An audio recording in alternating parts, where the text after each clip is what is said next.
we are getting another cooking video. Sadly, 5 years in or so, we still don't have a name for it. But what we do have Fred Zink. You may know him. He's a duck hunting guy. Does a little bit of fishing.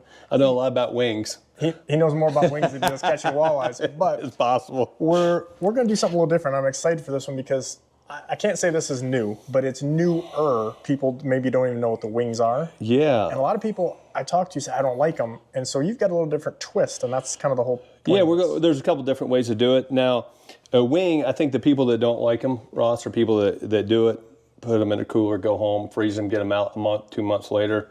When you take a fish, in my opinion, with skin on it, and you freeze it in water, it just starts getting more and more fishy. We never freeze our wings. We can do it much like what we just did with the recipe with the wings, where you butter baste it, you put parm on it, you put some ranch dry seasoning on there, Cajun seasoning, anything you want, very, very good. But because we're doing this, we're going to do a little bit, we're going to do a mango pineapple salsa. We're going to saute these and then put that sauce on top. This is not really a main course, this is more of an appetizer. Like 1 or 2 for each person's fine. There's 4 of us here. We got 4 wings. Seemed like it must have been a tough day on the water for you, Ross. But I'm not giving you all the good stuff. You should bring this good stuff. But this is a really good app for a starter for something else. If you're having chicken or steak or something like this. So Ross went ahead and cleaned them. We washed them off, got them really good. We're going to put a little olive oil. So we'll go ahead and position them in the pan here. We're going to put a little bit of olive oil in there.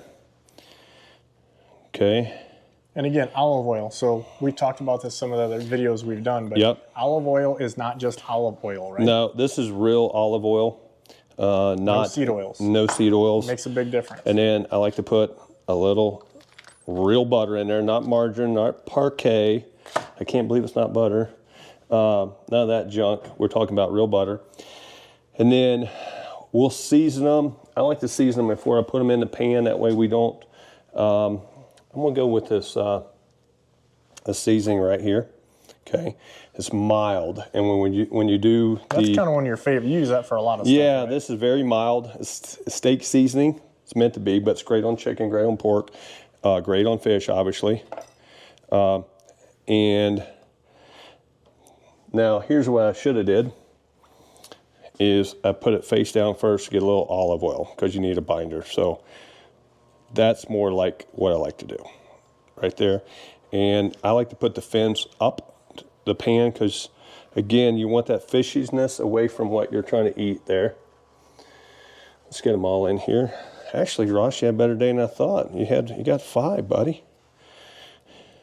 And 5 casts, probably. Yeah. You guys can go watch our scoping video there. Scoping, you probably had 12 trolling rods on these things. You'd have been hoping.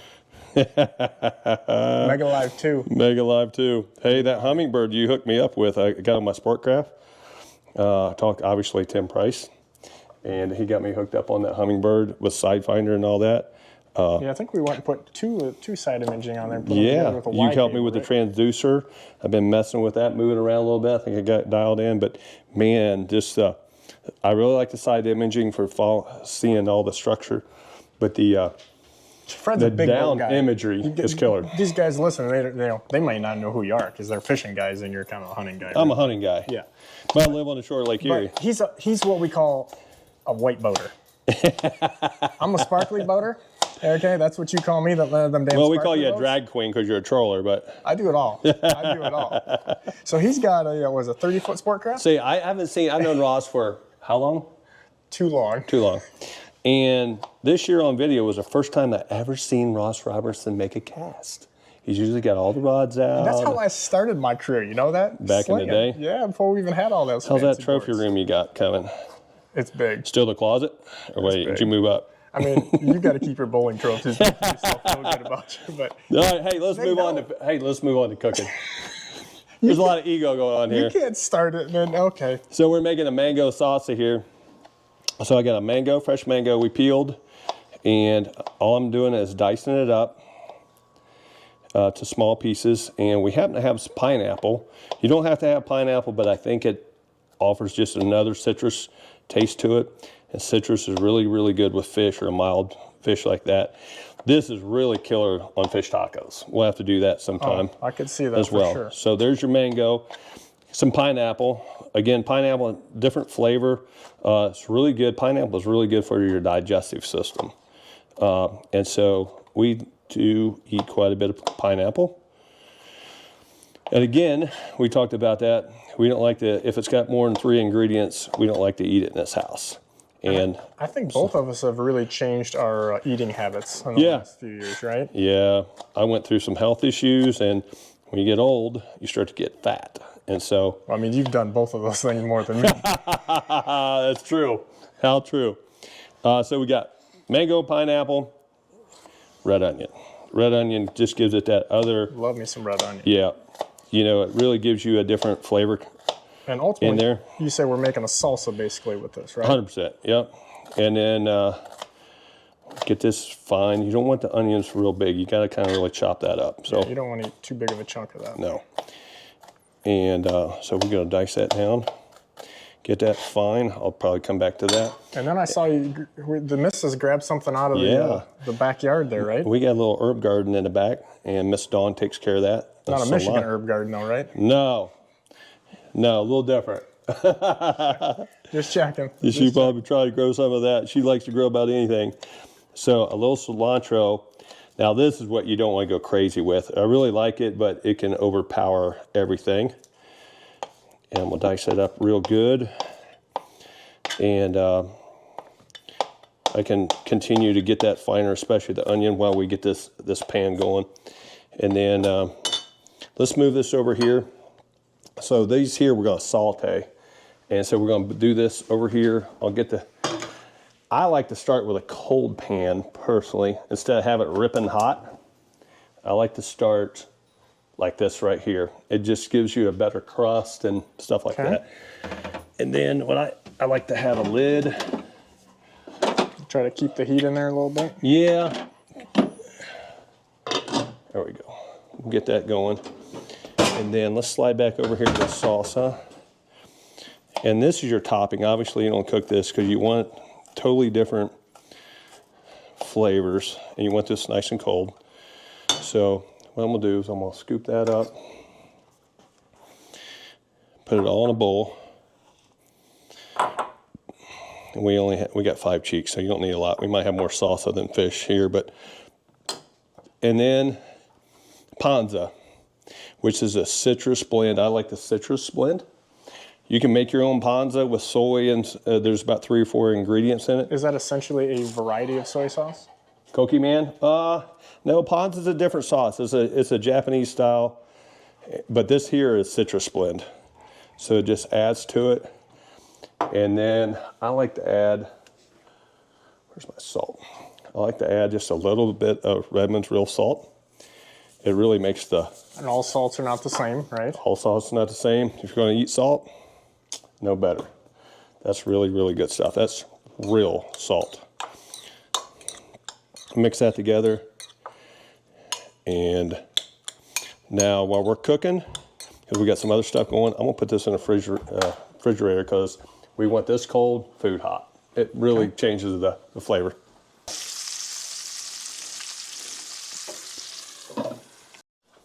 So when we're sauteing the wings, I like to use low heat because you don't want a lot of heat. You want them to to be tender. You started with a cold pan. Cold pan, olive oil and butter. But then how you tell, I like to use a spoon, nothing sharp. See, it's still rubbery. And if you do that, it flakes, you know you're done. And I noticed you put a little more butter on there in between cooking too, right? Yeah, I like to make sure it's like chicken. You don't want anything to dry out. So having a little bit extra melted butter or olive oil that you can baste if you have to. My heat got a little too hot. That's why it kind of dried out. So I was just adjusting that down. If you have your heat low enough, you don't have to do that. It just, because you start to see the moisture. But when we first cook, I come over here, I can see the fish because I didn't have the moisture in there. So that's why I add some moisture. You can use a little water as well, and then get your heat down low. Make sure you're trying to steam, not cook.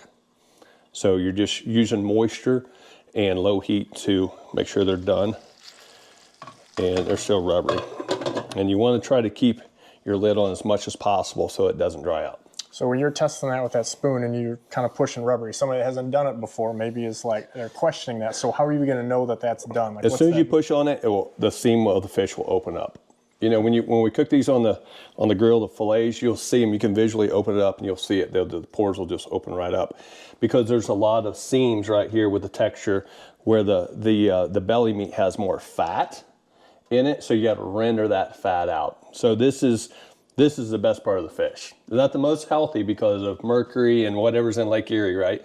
You don't want to eat this all the time like you would a nice clean walleye upper.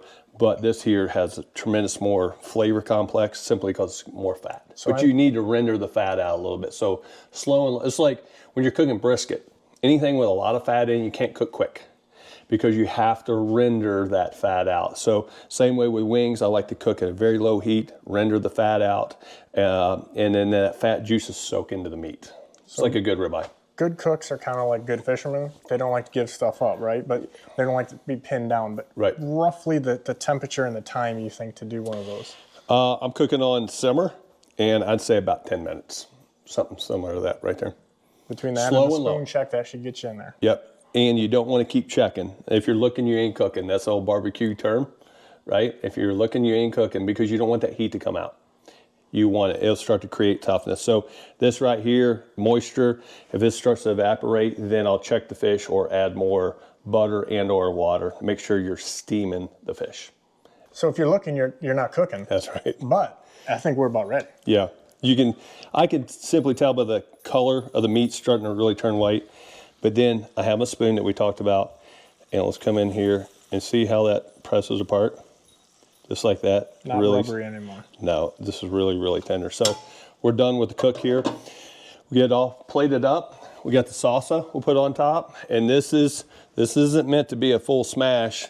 This is meant to, a slight little appetizer. We got our salsa chilled, mango salsa. And we'll plate it up, and then we'll get a couple forks out and do a little taste test. And if you like appetizers, we did a video also on cheeks that they could watch. Yep, very good. So then we got these plated up, Ross. Then we just take our little salsa. Citric salsa. Yep, a little ponza, a little pineapple, and then I like to get a little of that ponza on top. Go ahead and get you a fork and try that out. This is now see with the salsa thing, I normally just pick them up by the wings and throw them in my mouth like a caveman, you know what I mean? Yeah, but with if we did them on the grill with parm and like that across it, that's exactly how we would eat it. Just pop them in and roll, kind of like a chicken wing, right? But with this here, we want to do something a little bit different because I know you haven't eaten it like this before. And just get a little salsa together. We're going to be a little more sophisticated looking.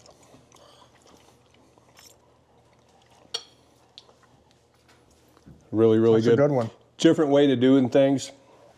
The salsa makes a difference. It takes a trip. We're in Northern Ohio. It kind of takes you a trip back down south. Yep. Feel like you're in Mexico.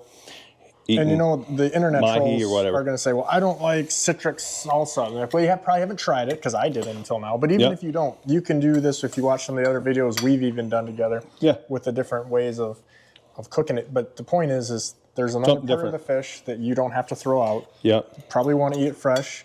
Fred says you don't want to, because the skin and stuff on it, you don't want to have these in the freezer for a year. Don't want to freeze wings. This will take it totally different. But that's a pretty good flavor. Man, if you were just as good at catching me as you were at cooking them, I mean, it could be deadly, you know? Actually, I've been pretty good. I know you pat yourself on the back a lot, but there is 200 million walleye in that lake you're fishing. Well, I mean, it's not like he's looking for a white buffalo here. And he's a hunter. He's a hunter, so it's not. it's 90 million. But you know what I used to tell him? I can't see what I'm going after, but now I can because I got Mega Live too. Yeah. So a shameless plug. You can check out our casting video. Z-Man Grab Sheds. I'm done. What do you think? I'm done listening to you. I'm eating.